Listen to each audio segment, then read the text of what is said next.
Hello, graduates, and congratulations on reaching this moment. I'm sure this isn't the graduation ceremony you had in mind, but I hope you're able to take it in and feel present in your accomplishments. Of course, it hasn't been the year that any of us had in mind when last March we had a meal with our families, a night out with friends, or tickets to a performance, not knowing that these would be the last times for more than a year that we would be in a crowd doing what for many of us is not just the day-to-day of life, but also the premise of our creative practice and our livelihoods, gathering and shaping collective experience. This is our current reality, and I'm here to say that as artists, as creative people and culture bearers, you are a critical part of our narrative, a part of our collective recovery and shaping what comes next. As Chief of Arts and Culture for the City of Boston, I run a government office that funds artists, supports cultural spaces, and elevates our city's cultural organizations. We define arts and culture broadly. As a young person, I spent an enormous amount of my creative energy crafting elaborate smoke screens all for one purpose, to be able to run away to the local spot for all ages shows as often as humanly possible. It was unjuried, uncensored, and cheap, and I found a group of people there who let me be myself, just a 12-year-old at the noise show, finding some commonality with strangers who only later did I realize were collectively looking out for me and for each other. This quite literally was the smallest of spaces, and yet it was a whole world that made my agency feel possible. I spent my college years finding those precious moments of belonging, recreating that sense of community in local arts pop-ups and empty storefronts, at one point moving to Detroit, where in the legacy of the Black Power and labor movements, I worked with artists and organizers who have forever shaped the way that I think about coalition building. I went back to school for a master's in city planning to further interrogate this intersection of place, justice, and creativity. Throughout this time, I've been a perpetual student and consumer of art who never reached the level of scholarship in an artistic practice that you have all achieved here. But a common belief united all of my experiences, the belief that creative work and expression make us fuller, give breath to our agency, and can expand what is possible. In 2020, under extreme duress, the arts continue to respond in multitudes, with artists giving everything they have, often without pay, to try and maintain a connection with others. My office had to shift all of our work to crisis response and relief, forcing us to examine what we do, what could be let go, or what could be reinvented. It just didn't feel right to be focusing on public art objects, and it didn't feel right to reward competition for artistic excellence. It didn't feel relevant to the urgent demands for racial justice, and at the same time, it felt out of touch in a world of isolation. We had to ask ourselves, what is the experience that we're really trying to create, and what is it that we are truly missing right now that only artists can provide?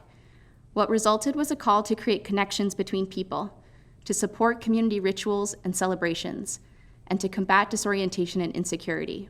And in the resulting projects, there was a focus on healing, on catharsis, and on creative practice as a way to process grief and trauma. In one part of the city, artists of color projected images of strength and joy for their neighbors, and in another, artists collected handwritten stories of hope for the future. In all of these projects, artists provided an opportunity to take time and to be well and present together. This work is so necessary right now, when so much of what defines our human experience has been taken away and questioned. Artists can bring more just futures into the present, and we see overwhelmingly that those futures prioritize the practice of care. For us, as people embedded in the arts, this might not seem new. This kind of work has been happening for generations, and for cultures around the world, there is no distinction between a healing and a cultural practice. What is new is that we've entered a time of expanding recognition of the role that the arts play in our lives here in the United States. Even at the highest level of government, we see a team that has a relationship to culture. We now have a president who quotes Irish poetry and a vice president who helps organize community arts initiatives. There are artists in both the Biden and Harris families, and Vice President Harris has even had nice things to say about art school, so you're all in good company. This does translate to action, as we also see unprecedented support for the arts in the American Rescue Plan, the $1.9 trillion emergency legislative package that provides historic levels of relief to creative workers and the arts. So what do we want to do now that we have an administration that's listening and a potentially willing public? You might consider advocating for yourself as a worker, as a person doing labor who contributes to the economy and who has certain rights and expectations of employment and compensation. And you would be incredibly right to do that. You might join the voices around the country calling for a new and improved federal art program like that of the Works Progress Administration. Beginning in 1935, as part of President Roosevelt's New Deal, This was part of a plan to get out of another national crisis, the Great Depression. And as one of the administrators of the program famously said of artists, they need to eat just like other people. And so our federal government hired graphic designers, muralists, photographers, and sculptors, more than 5,000 artists at its peak, curating thousands of murals and hundreds of thousands of paintings, including works by Diego Rivera, Dorothea Lange, Alan Creit, and Mark Rothko that captured a moment in the American experience.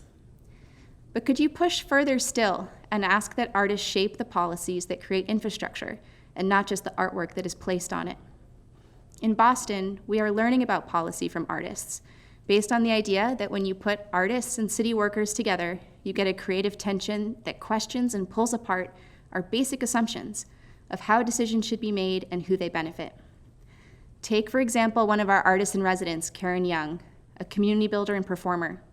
She began a Japanese taiko drumming class for women at a city senior center.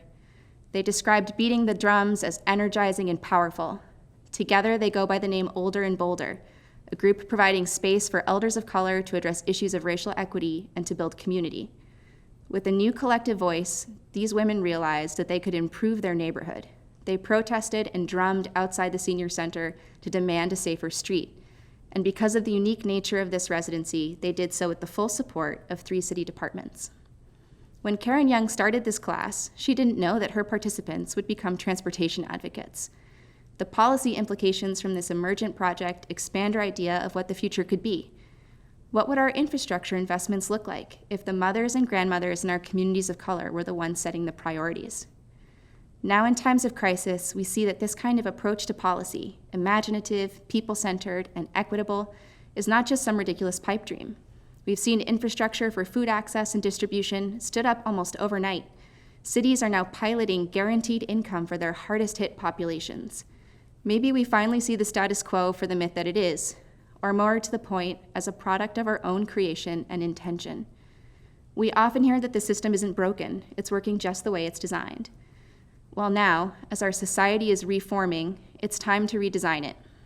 This is a fundamentally creative pursuit. As creative people and creative thinkers, please know that your tools are mighty and we need you to wield them. I know firsthand that this can be daunting, especially when so many of us are craving normalcy and stability. Please know that this is not about asking you to solve the world's problems. Instead, I hope it is an invitation to see yourself as part of the world's reimagining, that you can be an active participant in making, testing, and framing new possibilities. And when in doubt, please remember that even the smallest of publics is a community, and even the most modest of intentions can create moments of care.